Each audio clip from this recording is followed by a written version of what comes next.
Good morning again guys. So dito, nakita nyo yung mga papaya. So ito yung preparation natin para sa kanilang mga diet.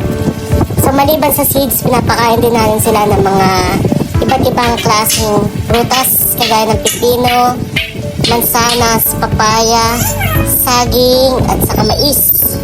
So depende kung ano available dito sa refrigerator. Kumukuha lang tayo para ipakain sa ating mga ibon. So pagkatapos natin hiwain, minix-mix natin at ready na para ilagay sa kanilang mga lalagyan ng pagkain. So mainam ito kasi nakakuha sila ng mga natural vitamins na kailangan nila sa katawan para mas tumibay ang kanilang mga katawan at hindi sila basta-basta magkasipon o magkasakit, especially sa mga breeders natin.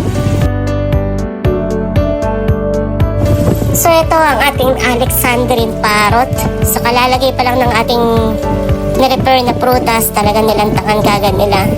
So sanay na sanay sila kumain ng prutas at gulay.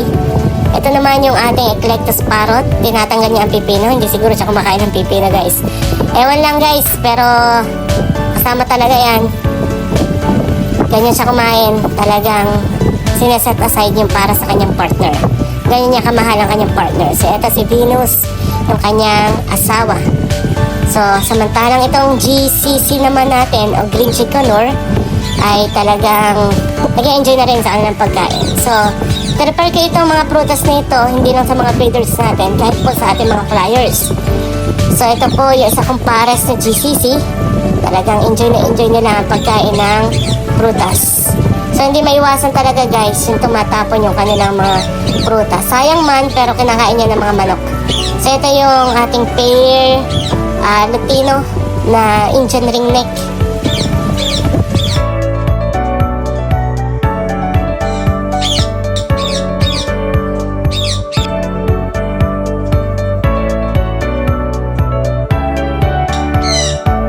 So ito naman guys yung ating Jenday.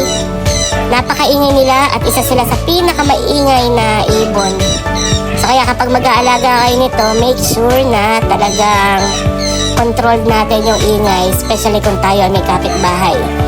So, ayan sila. So, medyo ayaw pa nila lapitan yung gulay, nahihiya pa sila. Maya-maya, lalantakan din nila yan, guys.